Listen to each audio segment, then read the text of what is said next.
Hello ನಮಸ್ತೆ ಎಲ್ರಿಗೂ ವಿಜಯಾಸ್ವಾಡಿ YouTube ಚಾನಲ್ಗೆ ತಮ್ಮೆಲ್ಲರಿಗೂ ಸ್ವಾಗತ. ಇವತ್ತಿನ ವಿಡಿಯೋದಲ್ಲಿ ನಾನು ತೋಸಿದ ಮಂಡಕ್ಕಿ ಅಂದರೆ ಚುರ್ಮರಿ ಸೂಸ್ಲಾ ರೆಸಿಪಿನ ತಮ್ಮೊಟ್ಟಿಗೆ ಶೇರ್ ಮಾಡ್ತಾ ಇದ್ದೀನಿ. ವಿಡಿಯೋ ಎಲ್ಲೂ ಸ್ಕಿಪ್ ಮಾಡ್ದೇ ನೋಡಿ. ಇದು ತುಂಬ ರುಚಿಕರವಾದಂತಹ ಬೆಳಗಿನ ನಾಷ್ಟಾ ರೆಸಿಪಿ. ಎಲ್ಲರೂ ಸಹ ತುಂಬ ಈಸಿಯಾಗಿ ಮಾಡ್ಬೋದು.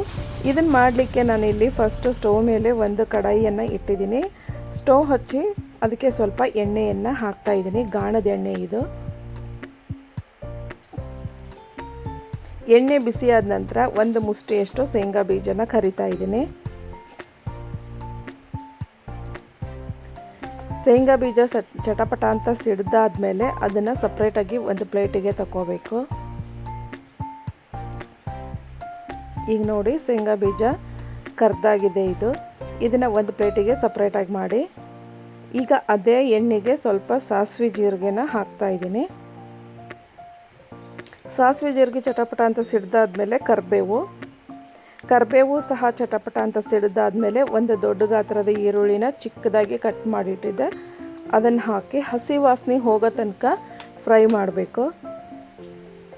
ಈರುಳ್ಳಿಯ ಸಂಪೂರ್ಣ ಹಸಿ ವಾಸನೆ ಹೋದಾದ್ಮೇಲೆ ಇದಕ್ಕೆ ನಾವು ಒಂದು 5ರಿಂದ 6 ಹಸಿಮೆಣಸಿನ್ಕಾಯಿನ ಚಿಕ್ಕದಾಗಿ ಕಟ್ ಮಾಡಿದ್ದೆ. ಹಾಗೆ ಒಂದು ಮೀಡಿಯಮ್ ಗಾತ್ರದ ಟೊಮೊಟೊನೂ ಸಹ ಚಿಕ್ಕಾಗಿ ಕಟ್ ಮಾಡಿ ಹಾಕ್ತಾ ಇದ್ದೀನಿ.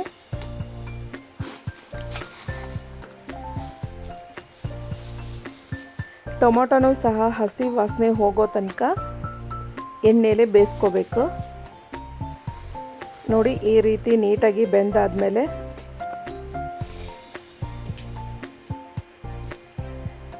ಇದಕ್ಕೆ ಸ್ವಲ್ಪ ನೀರನ್ನು ಹಾಕ್ತಾ ಇದ್ದೀನಿ.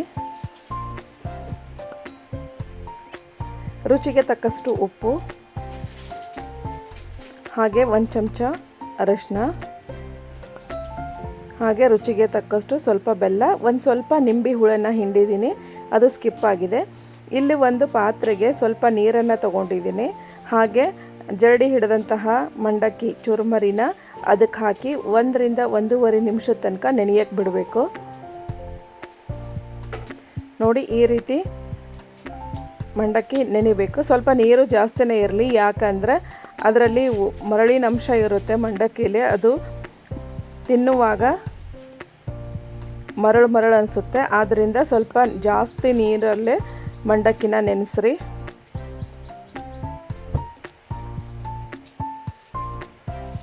ನೋಡಿ ಈಗ ಮಂಡಕ್ಕಿ ಸಂಪೂರ್ಣ ನೆಂದಿದೆ. ಇದನ್ನು ನಾನು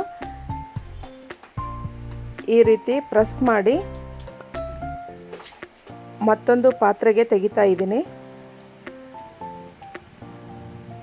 ಎಲ್ಲ ಪೂರ್ತಿ ಮಂಡಕ್ಕಿನ ಈ ರೀತಿ ಹಿಂಡಿ ನೀರಿನ ಅಂಶ ತೆಗೆದು ಈ ರೀತಿ ಒಂದು ಪಾತ್ರೆಗೆ ತೆಗಿರಿ. ಇದು ನಾವು ಒಗ್ಗರಣೆ ಹಚ್ಚುವಾಗನೇ ಇದನ್ನು ಮಂಡಕ್ಕಿನ ತೋರಿಸ್ಕೋಬೇಕು. ಮೊದಲೇ ತೋರಿಸಿಟ್ವಿ ಅಂದರೆ ಮುದ್ದೆ ಆಗಿಬಿಡ್ತಾವೆ. ಆದ್ದರಿಂದ ನಾವು ತಿಂಡಿ ತಿನ್ನಬೇಕಾದ್ರೇ ಮಂಡಕ್ಕಿ ತೋರಿಸಿ ಒಗ್ಗರಣೆ ಹಚ್ಚಬೇಕು. ಇದಕ್ಕೆ ಎಷ್ಟಾಗುತ್ತೋ ಅಷ್ಟು ಒಗ್ಗರಣೆನ ನಾನೀಗ ಹಾಕ್ತಾಯಿದ್ದೀನಿ. ಇದು ಸ್ಪೂನಿಂದ ಕಲಿಸಿದ್ರೆ ಸರಿ ಹೋಗಲ್ಲ, ಕೈಲಿಂದನೇ ನೀಟಾಗಿ ಒಗ್ಗರಣೆನ ಕಲಿಸ್ಕೊಳ್ಳಿ.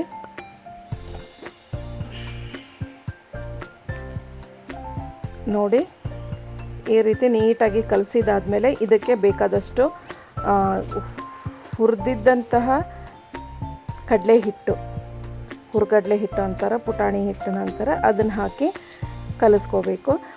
ಇದು ಸಕ್ಕರೆ ಅಥವಾ ಬೆಲ್ಲ ಆಪ್ಷನಲ್ಲು, ನಿಮಗೆ ಬೇಕಾದರೆ ಹಾಕ್ಕೋಬೋದು, ಬೇಡಾದರೆ ಸ್ಕಿಪ್ ಮಾಡ್ಬೋದು. ಈಗ ಹುರಿಗಡ್ಲೆ ಹಿಟ್ಟು ಹಾಕಿದಾದ್ಮೇಲೆ ನೀಟಾಗಿ ಒಂದು ಸಾರಿ ಮಿಕ್ಸ್ ಮಾಡಿ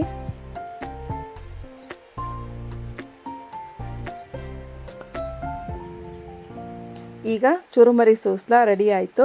ಯಾರಿಗೆಲ್ಲ ಇವತ್ತಿನ ವಿಡಿಯೋ ಇಷ್ಟ ಆಗಿದೆ, ಹಾಗೆ ಹೊಸದಾಗಿ ನನ್ನ ಚಾನಲನ್ನು ಸಬ್ಸ್ಕ್ರೈಬ್ ಆಗದೆ ನೋಡ್ತಾ ಇದ್ದೀರಾ, ಪ್ಲೀಸ್ ಸಬ್ಸ್ಕ್ರೈಬ್ ಆಗಿ ನೋಡಿ, ಲೈಕ್ ಮಾಡಿ, ಶೇರ್ ಮಾಡಿ, ಕಮೆಂಟ್ ಮಾಡಿ. ಬೆಲ್ ಬಟನ್ ಕ್ಲಿಕ್ ಮಾಡೋದನ್ನು ಮರಿಬೇಡಿ. ಆಲ್ ಅಂತ ಬರುತ್ತೆ, ಅದನ್ನು ಸಹ ಸೆಲೆಕ್ಟ್ ಮಾಡಿ.